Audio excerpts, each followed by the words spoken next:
How's it going, capoeiristas? This is Contremestre Berinjela talking to you from Golden, Colorado.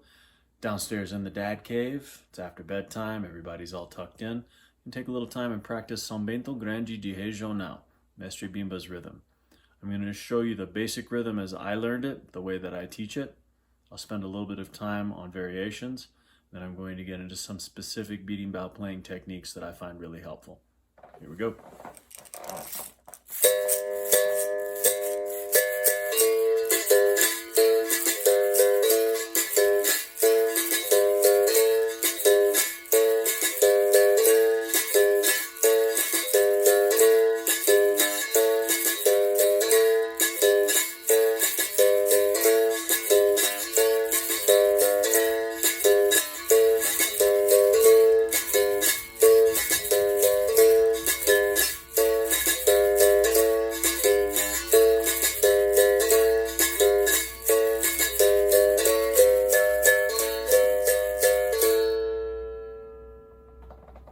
The signature of this rhythm is playing low, low, high. As opposed to, for example, Bento Grande de Angola, high, low, low. So we're playing low, low, high, and then the first buzz is only one buzz. But then the second repetition and the third repetition of the buzz, you're buzzing twice.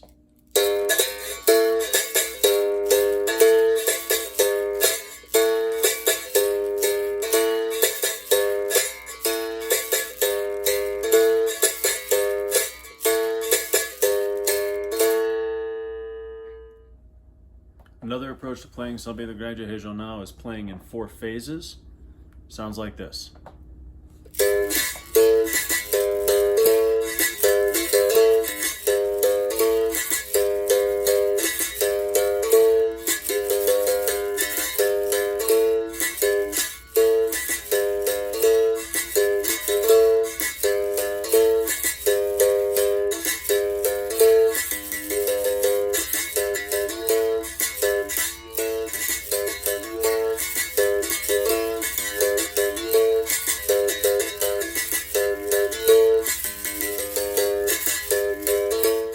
My favorite way to play Bento Grande de Regional involves less reliance on the vaqueta to get the buzz and more by muting the wire with the stone. Observe.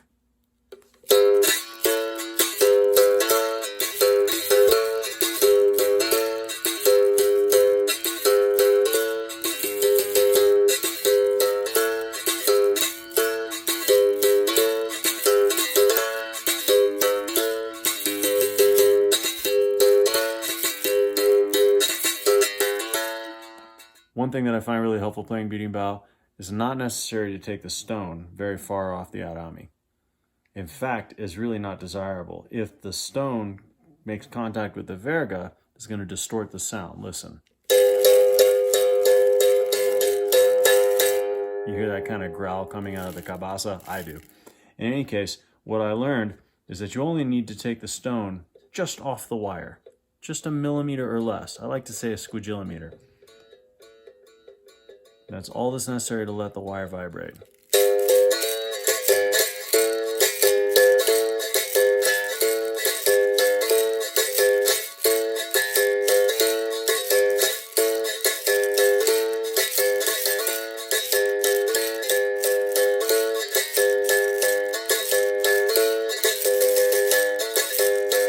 I also find it's really useful to cradle the kashishi in my palm and to just hold it naturally and let the movement of my hand naturally let the kashishi make its sound rather than making big independent movements that make a lot of noise. Just like this.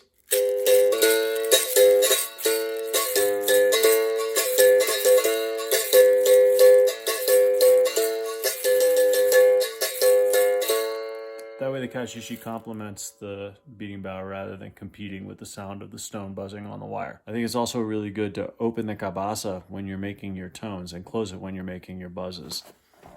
I don't think that it's necessary all the time, but it can give the music a lot of texture and it's something that you can do to kind of vary up your technique, like this.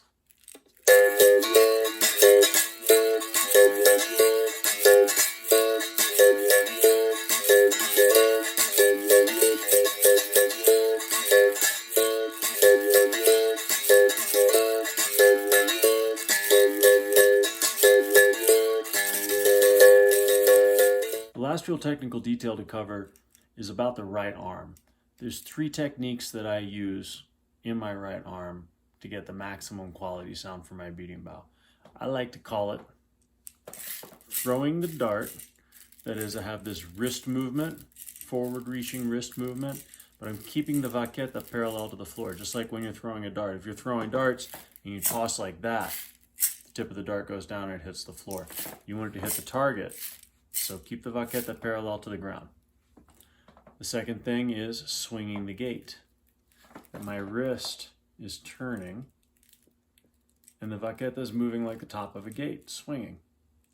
And then the third element I call hammering in the nail.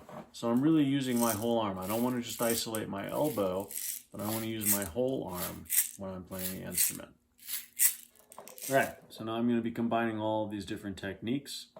Play Bento, Grande, Regional in the 4 phases. With my left hand, I'm going to be keeping the stone just barely off the wire, but not letting it touch the verga so that it doesn't distort the sound. With my right hand, I'm going to cradle the kashishi. I'm going to be throwing the dart, swinging the gate, hammering in the nail. Maybe I'll throw a little variation too.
I myself really enjoy playing Bento, Grande, Regional and teaching it. I find it's a very complex rhythm. Doing it with the 4 phases takes a lot of concentration.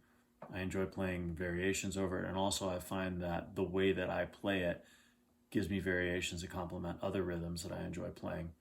So if you can get good at playing Bento, Grande, Regional, it's going to complement, support your growth, help you to play better berimbau, whatever the roda, whatever the circumstance, whatever the rhythm.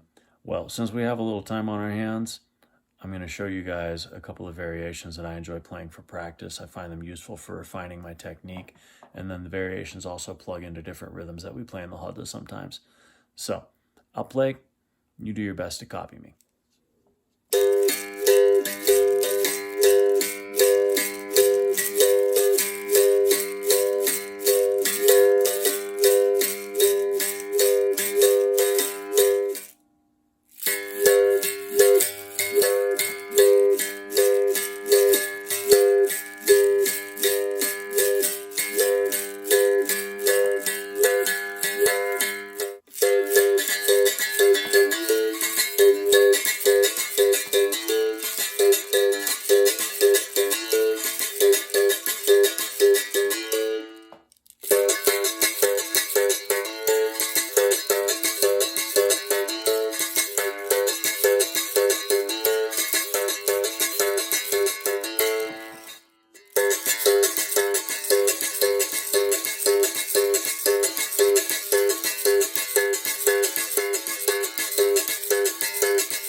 I really enjoy this technique to vary up sort of my tone and the texture of the sound.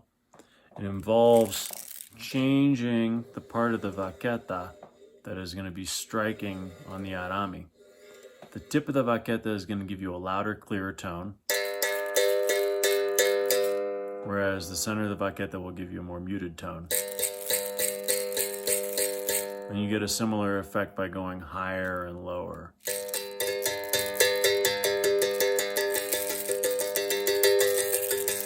So when we combine that with the movement of the cabasa on and off the body, we're going to get a couple of different sounds.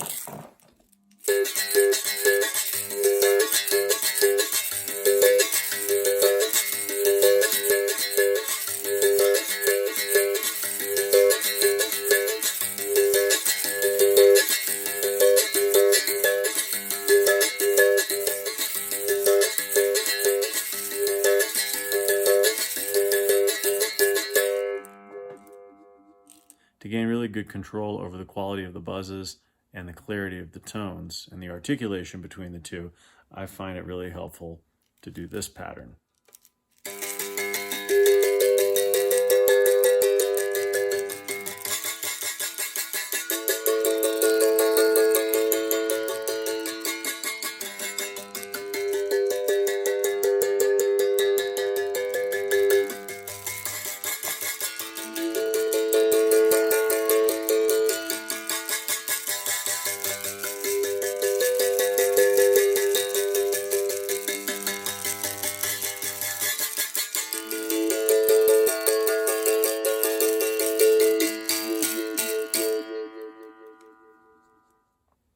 To really articulate the difference between tones and buzzes, it's very important to strike the wire as the stone hits the wire, and then to strike the wire again as the stone comes off.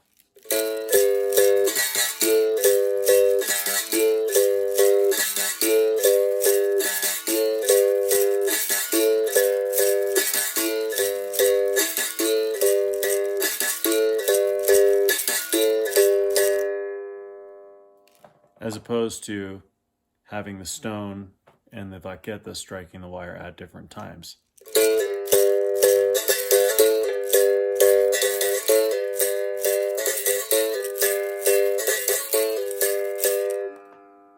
Another variation I enjoy a lot.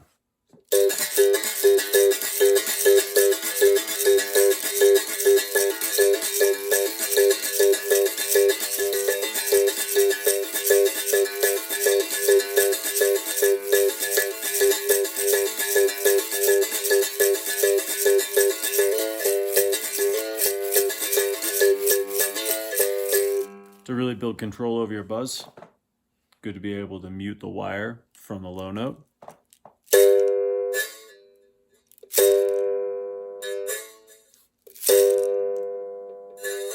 Takes a light touch.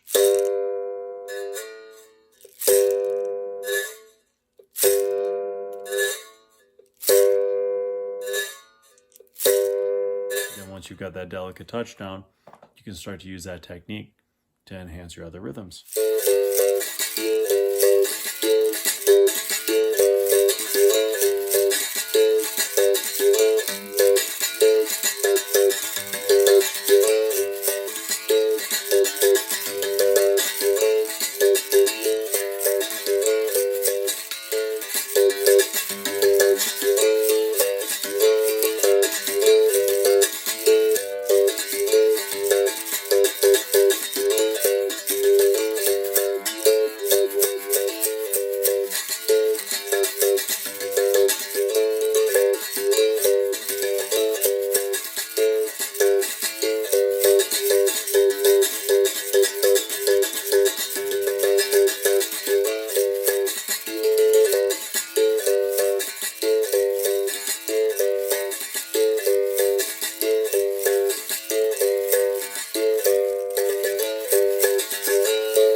Okay, my friends, that's all the time we have right now. I appreciate you tuning in. If there's more that you want to learn, you want to make any comments or ask any questions, put them down in the comments section. I'll do my best to get back to you in a timely fashion. Looks like some of us are going to have a little bit of spare time available, so let's use this opportunity to push ourselves forward, to learn, to grow, to support one another, keep moving forward in capoeira. Make sure to wash your hands, wash your face, make good choices, and I'll see you soon. Take care.